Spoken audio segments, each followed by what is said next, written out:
ہمارے علاقے کا ایک عظیم الشان عالم دین جس کی محنت کو ہم سب نے دیکھا ہے، آج بھی دیکھ رہے ہیں، کس طرح سادگی کے ساتھ مذہب اسلام کی اشاعت کا فریضہ انجام دے رہے ہیں۔ اس دینی ماحول کو آگے بڑھانے میں اس عالم دین کا بھی بہت بڑا دخل ہے۔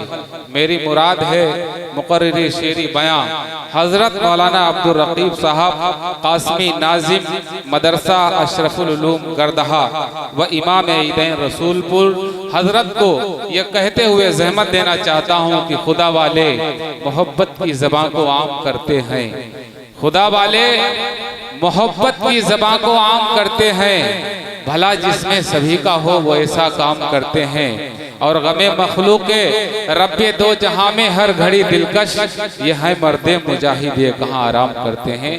حضرت والا تشریف لائیں اور ہم تمام سامعین کو اپنے بیان حسنہ سے مستفیض فرمائیں۔ الحمدللہ رب العالمین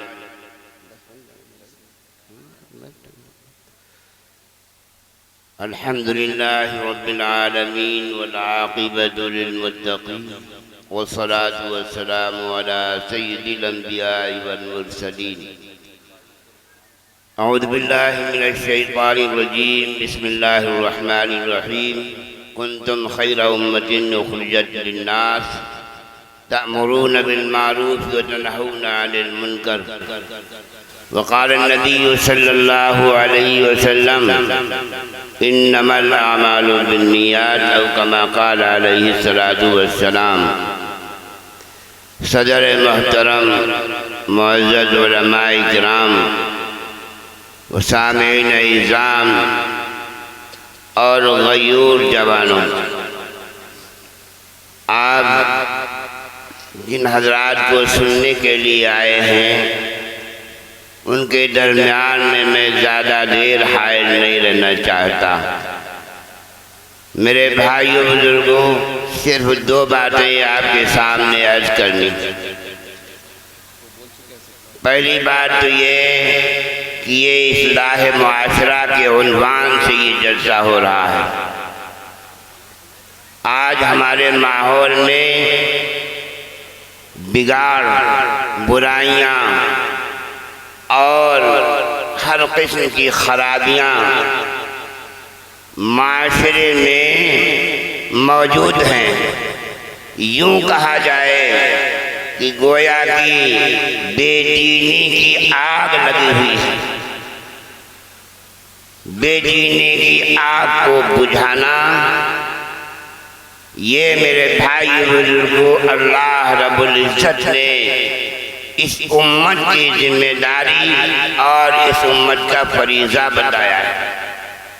اور آپ جانتے ہیں کہ جب آگ کوئی لگا کرتی ہے، آگ کو آگ سے نہیں بجھایا جا سکتا ہے۔ آگ کو بجھانے والی کیا چیز ہوتی ہے؟ پانی سے آگ بجھتی ہے۔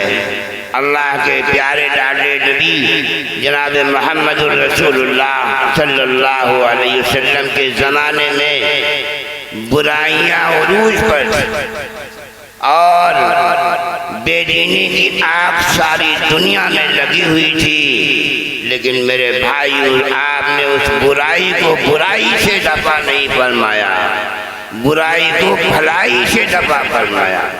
آپ تشریف لے جا رہے ہیں، اوپر سے عورت گندی کا ٹوکرا آپ کے جسم مبارک پر ڈال دیتی ہے، جس سے میرے بھائی بزرگوں آپ کے کپڑے تو خراب ہو جاتے ہیں۔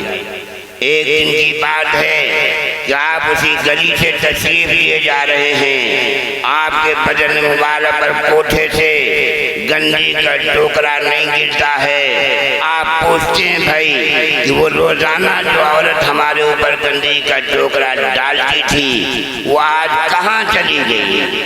آج گندی کا ٹوکرا اس نے ہمارے اوپر کیوں نہیں ڈالا؟ پتہ لگایا تو معلوم ہوا میرے بھائی بزرگوں وہ عورت، وہ بوڑھی عورت بیمار ہے۔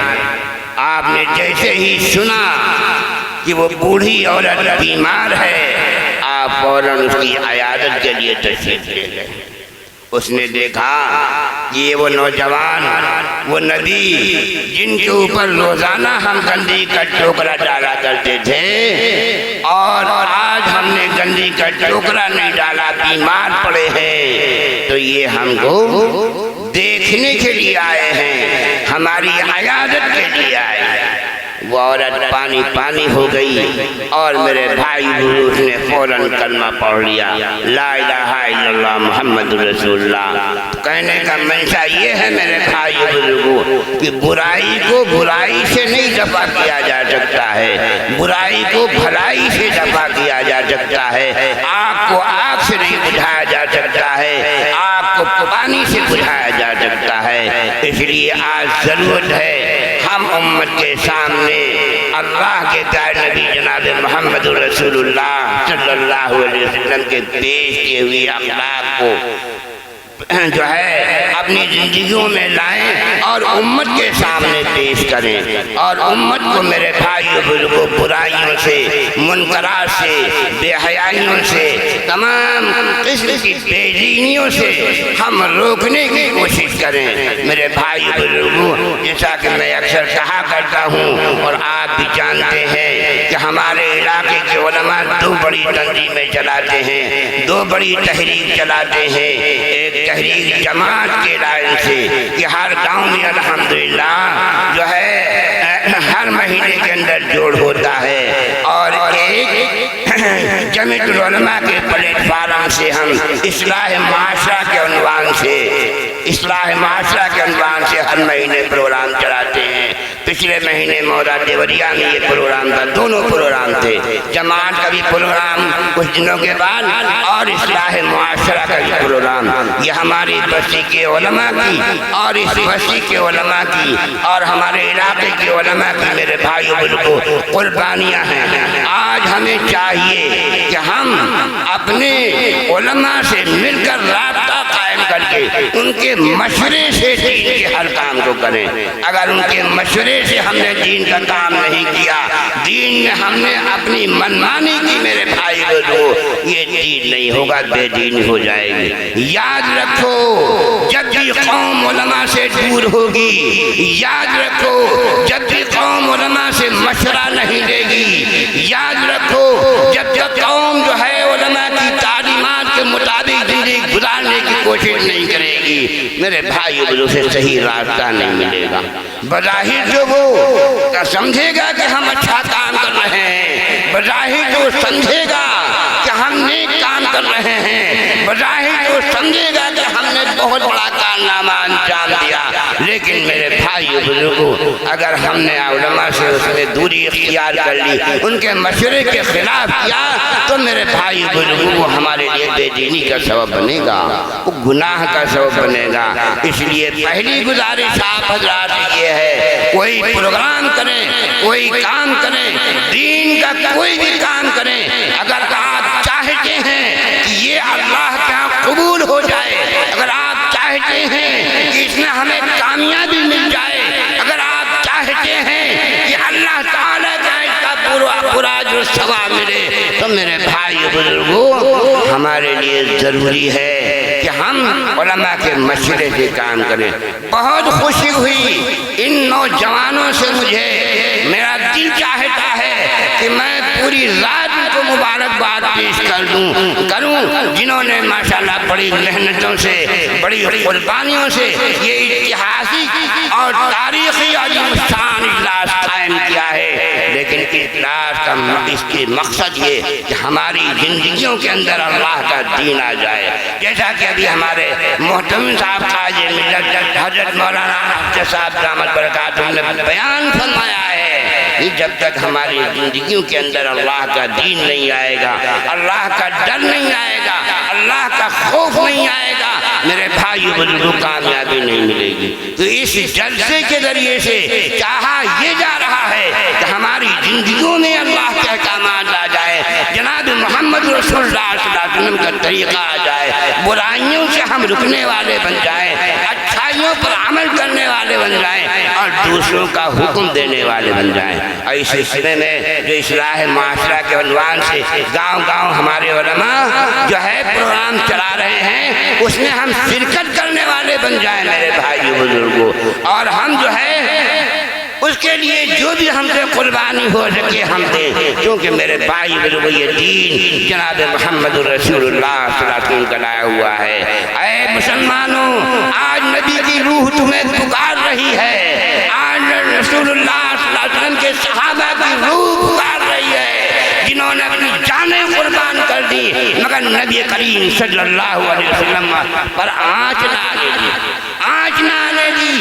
آج ہمارے اندر فرق یہی ہے کہ ہم نے لیبل لگایا ہے اصلاح معاشرہ کا، ہم نے لیبل لگایا ہے مسلمان ہونے کا، ہم نے لیبل لگایا ہے جناب محمد رسول اللہ صلی اللہ علیہ وسلم سے محبت کا اور ان کے شیدائی ہونے کا، لیکن کیا شیدائی ہونے کی محبت کی کوئی علامت ہمارے اندر موجود ہے؟ صحابہ سے پوچھو، ہر جنگ احد میں، میدان احد میں حضرت سعد رضی اللہ تعالیٰ عنہ تڑپ رہے ہیں، حضور اکرم صلی اللہ علیہ وسلم ایک صحابی کو بھیجتے ہیں کہ جاؤ سعد کو تلاش کرو، سعد سے میرا سلام کرو، کہو میرا پیغام پہنچاؤ کہ حضور نے سعد کو بلایا ہے۔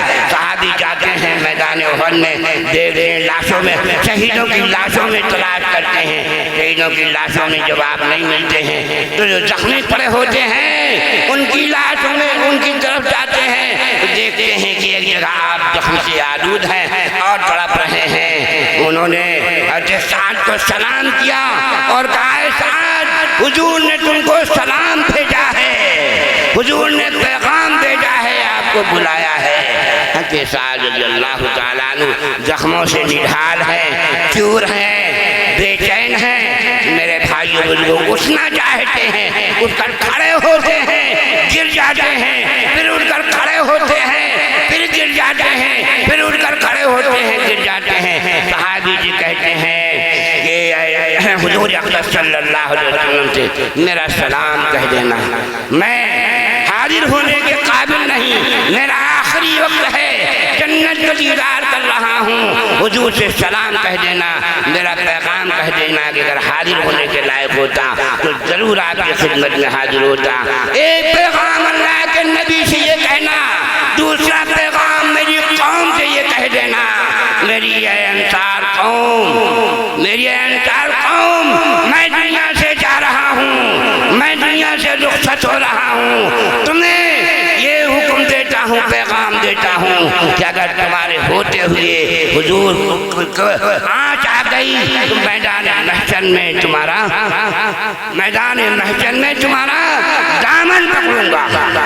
یہ جی محبت جناب محمد رسول اللہ صلی اللہ علیہ وسلم سے دنیا سے جا رہے ہیں، اپنی فکر نہیں ہے، فکر ہے جو کس کی ہے؟ جناب محمد رسول اللہ صلی اللہ علیہ وسلم۔ وہی صحابی کہتے ہیں کہ میں جا رہا گلی میں دیکھا کہ سیدنا ابو بکر صدیق رضی اللہ تعالیٰ عنہ بیٹھے ہوئے اور لیٹے ہوئے ہیں اپنے صحن کے آگے، مکان کے آگے صحن میں، ایک چھوٹی سی معصوم بچی آپ کے سینے پر بیٹھی ہوئی ہے، آپ کی مبارک داڑھی سے کھیل رہی ہے۔ میں نے کہا صدیق اکبر یہ کون بچی ہے؟ معصوم بچی آپ کی بیٹی ہے کہ پوتی ہے؟ صدیق اکبر رضی اللہ تعالیٰ عنہ آپ اتنا پیار کر رہے ہیں بچی سے، بتائیے تو یہ کون ہے آپ کی؟ صدیق اکبر رضی اللہ تعالیٰ عنہ کی آنکھوں میں آنسو آ جاتے ہیں، رو پڑتے ہیں اور صحابی سے کہتے ہیں تمہیں نہیں پتا یہ کون بچی ہے؟ یہ سعد بن ربیعہ کی وہ بچی ہے جس نے اپنے آخری دم تک کہا تھا کہ حضور کا خیال رکھنا، میرے نبی کا خیال رکھنا۔ اپنی بچی کے لیے نہیں کہا، اپنی بچی کو یاد نہیں کیا، آخری وقت میں اگر یاد کیا ہے تو نبی کو یاد کیا ہے، آخری وقت میں اگر اپنی قوم کو پیغام دیا ہے تو نبی کا دیا ہے، اپنی بچی کا نہیں دیا ہے۔ یہ وہ معصوم بچی ہے میرے بھائی بزرگوں، اس لیے پیار کر رہا ہوں، اس لیے پیار کر رہا ہوں۔ یہ کون کہہ رہا ہے؟ صدیق اکبر رضی اللہ تعالیٰ عنہ۔ تو میرے بھائی بزرگوں حضرت سعد کا یہ پیغام ہے، آج میرے بھائیو بزرگوں نبی کریم صلی اللہ علیہ وسلم کے لائے ہوئے دین کے اوپر حملے ہو رہے ہیں، ان کو مٹانے کی سازش ہو رہی ہیں۔ پوری امت مسلمہ کی ذمہ داری ہے کہ اللہ کا دین اپنی زندگیوں میں نافذ کر لے اور دوسروں تک پہنچائے میرے بھائیو بزرگوں۔ دوسری بات مجھے یہ کہنا ہے، تھوڑا عمل کرو یا زیادہ، چھوٹا جلسہ ہو یا بڑا جلسہ ہو، اس میں نیت ہماری صحیح، انما الاعمال بالنیات، نیت ہماری درست ہو۔ اگر ہماری نیت درست نہیں ہے تو کتنا ہی بڑا جلسہ ہم کر لیں وہ اللہ کے ہاں قبول نہیں ہوگا، اور اگر ہماری نیت درست ہے تو چھوٹا جلسہ ہمارا ہوگا وہ پورے علاقے کے لیے ہدایت کا ذریعہ بنے گا۔ ارے یہ ہمیں آپ کو ہدایت کہاں سے ملی؟ مجھے یاد ہے میرے بچپن میں جو ادارے میں پڑھتا تھا تو حضرت مولانا حکیم نظام الحق رحمت اللہ علیہ استاد محترم، حضرت مولانا امام علی صاحب دانش استاد محترم رحمت اللہ علیہ آتے تھے، چند لوگ بیٹھے تھے ان کے جلسے میں چند لوگ، لیکن میرے بھائیوں ان چند لوگوں کو اللہ نے قبول کر لیا۔ پورے علاقے کے لیے جو آج ٹھاٹھے مارتا ہوا آپ سمندر دیکھ رہے ہیں، یہ انہیں بزرگوں کی قربانیوں کا نتیجہ ہے جن کے اندر اخلاص تھا، جن کے اندر للہیت تھی۔ میرے بھائیوں تھوڑا کام بھی کرو گے تو اللہ قبول کر لے گا، اور اللہ نے اگر قبول کر لیا تو دنیا میں بھی کامیابی اور آخرت میں بھی کامیابی۔ ایک حدیث چھوٹی سی سنا کر آپ کو اپنی بات کو ختم کرتا ہوں۔ 3 نوجوان نکلتے ہیں، اللہ کے نبی صلی اللہ علیہ وسلم فرمایا ایک غار میں چھپ جاتے ہیں، اور اتفاق کی بات غار کے منہ پر کے آ کر کے پتھر گرتا ہے جس سے غار کا دروازہ بند ہو جاتا ہے۔ 3 نوجوان پریشان ہیں، کیسے نکلے؟ موت سامنے کھڑی ملا رہی ہے۔ تینوں نے مشورہ کیا کہ اب کوئی چارہ نہیں۔ جب آدمی ہر طرف سے جو ہے ہار جاتا ہے تو سوچتا ہے کہ اللہ سے مانگو، اللہ سے مانگو۔ انہوں نے سوچا اب کوئی چارہ نہیں، اپنے نیک عمل کا واسطہ دے کے اللہ سے دعا مانگو۔ ایک نے اپنا نیک عمل یاد کریا، بیان فرمایا، اے اللہ میری بوڑھی ماں تھی، اور وہ بوڑھی ماں جس کو میں روزانہ اپنے ہاتھ سے دودھ پلاتا تھا، ایک دن اتفاق کی بات شام کو دیر سے لوٹ کر آیا بکریاں چلا کے۔ ماں سو چکی تھی، میں پیالہ لے کے دودھ کا گیا تو ماں کو سوتا دیکھا میں نے، تو میں نے جگانا مناسب نہیں کیا۔ میرے بچے بھی بھوکے تھے، پیاسے تھے، تڑپ رہے تھے۔ بیوی کہہ رہی تھی کہ بچوں کو پلا دو، لیکن میں نے کہا نہیں، جب تک میں اپنی ماں کو دودھ نہیں پلاؤں گا اس وقت تک بچوں کو نہیں پلا سکتا۔ چنانچہ میرے بھائیو بزرگوں پوری رات ہو گئی، صبح کو جب ماں کی آنکھ کھلی تو میں نے دودھ پیش کیا، اس کے بعد بچوں کو دودھ پلایا۔ اے اللہ میں نے اگر تیری رضا کے لیے یہ کام کیا ہے تو اس پتھر کو اس غار کے منہ سے ہٹا دے۔ تو لکھا ہے حدیث میں تھوڑا سا کھسک گیا۔ دوسرا نوجوان کھڑا ہوا، اس نے کہا اے اللہ میری ایک چچادار بہن تھی اور وہ بہت ہی خوبصورت تھی، میں اس پر عاشق تھا، میں نے بہت چاہا اس پہ قابو پا دوں لیکن اس نے قابو نہیں لیا۔ ایک دن اتفاق سے جب بہت زیادہ جو ہے قحط پڑا، پریشانی اس کے اوپر آئی، اس نے ہم سے 120 دینار مانگے۔ میں نے شرط لگائی تم اپنے پر مجھے قابو دے دے، میں تمہیں 2 روپیہ دے دوں گا۔ اس نے ہاں کر لی، میں نے اس کو 120 دینار دے دیا۔ جب میں اس کے پاس گیا اس کو قابو میں کیا، اس میری چچادار بہن نے کہا اے نوجوان اللہ سے ڈر۔ میرے دل کے اندر اس کی بات تیر کی طرح لگی، میرے دل میں خدا کا خوف پیدا ہوا، میں اس اپنی بہن سے علیحدہ دور ہٹ گیا۔ اے اللہ میں نے تیرے واسطے تیری رضا کی خاطر تیرے ڈر کی وجہ سے میں نے ایسا کیا۔ اے اللہ تو مجھ کو اس غار کو اس ہمارے عمل کے بدلے نیک کھول دے۔ پھر پتھر کھسکا تھوڑا سا، لیکن ابھی اتنا نہیں کھسک پایا کہ تینوں نوجوان نکل جاتے۔ تیسرا نوجوان کھڑا ہوا، اس نے کہا اے اللہ میرے ہاں بہت سے مزدور کام کر رہے تھے، سب کو میں نے مزدوری دے دی، کام ختم ہو گیا۔ ایک مزدور بغیر مزدوری لیے چلا گیا، ایک عرصے کے بعد آیا اور اس نے کہا، کیا کہا کہ میں اپنی مزدوری چھوڑ کے گیا تھا، میری مزدوری دے دو۔ وہ جب چلا گیا تھا تو میں نے اس کی مزدوری کے پیسے کو امانت سمجھ کے تجارت میں لگا دیا، اس سے مجھے بڑا نفع ہوا۔ جب وہ مزدور اپنی مزدوری مانگنے آیا تو میں نے کہا یہ جتنے اونٹ ہیں، یہ جتنی گائے ہیں، یہ جتنی بکریاں ہیں، یہ سارے جتنے غلام ہیں، یہ سب تیری دولت ہیں۔ تو کہنا کیا مذاق کر رہے ہو مجھ سے، مجھے میری مزدوری دے دو۔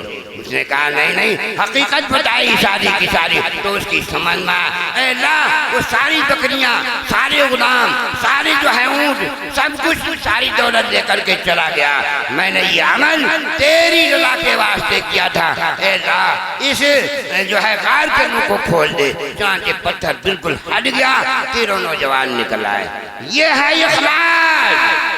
اگر اخلاص سے میرے بھائیوں بزرگوں تھوڑا بھی کام کرو گے تو انشاءاللہ دنیا میں بھی کامیاب۔ آج کام بہت ہو رہے ہیں، دین کی بڑی تحریکیں چل رہی ہیں، دین کے بڑے کام ہو رہے ہیں، لیکن میرے بھائیوں بزرگوں اخلاص کی کمی ہے۔ اخلاص خدا کی قسم اگر آ جائے گا تو دنیا تمہاری کامیابی کے قدم چومے گی، اور آخرت میں یہ آسمانوں پر اللہ کے قبولیت کے دروازے کھل جائیں گے۔ اللہ ہم سب کو نیک عمل کرنے کی، اخلاص کے ساتھ عمل کرنے کی توفیق عطا فرمائے، برائیوں سے رکنے اور دوسروں کو روکنے کی، اچھائیوں پر چلنے اور دوسروں کو اچھائیوں کا حکم کرنے کی اللہ ہم سب کو توفیق عطا فرمائے۔ آخری گزارش یہ ہے کہ لاج رکھ لینا، اس اصلاح معاشرہ کے عنوان سے اس کو مشاعرہ مت بنانا۔ یہاں سے جانا تو عبرت حاصل کر کے جانا کہ ہم اپنی زندگی میں اللہ کے احکامات اور جناب محمد رسول اللہ صلی اللہ علیہ وسلم کے طریقے پر اپنی زندگیاں گزاریں گے، ان کی تعلیمات کو اپنی زندگیوں میں لائیں گے، اور ایسے نہیں اپنے مرضی سے نہیں، علماء سے پوچھ کر، علماء سے رابطہ کر کے، علماء سے مشورہ دے کے، آپ کو اچھی لگے یا برے میں آگے کے لیے میں بتایا دیتا ہوں، کیونکہ میرا تعلق پورے علاقے سے سرپرست کی حیثیت ہے میری کہ علماء کے مشورے سے، چاہے وہ رسول پور کے لوگ ہوں، چاہے وہ گردہا کے لوگ ہوں، چاہے وہ دھرائے کے لوگ ہوں، چاہے مظفر پور اور دوریا کے لوگ ہوں، علماء سے مشورہ کر کے سارے کام کیا کرو، انشاءاللہ کامیابی ملے گی، اللہ کے ہاں بھی قبولیت حاصل ہوگی۔ اللہ ہم سب کو توفیق عطا فرمائے۔ وآخر دعوانا الحمدللہ رب العالمین۔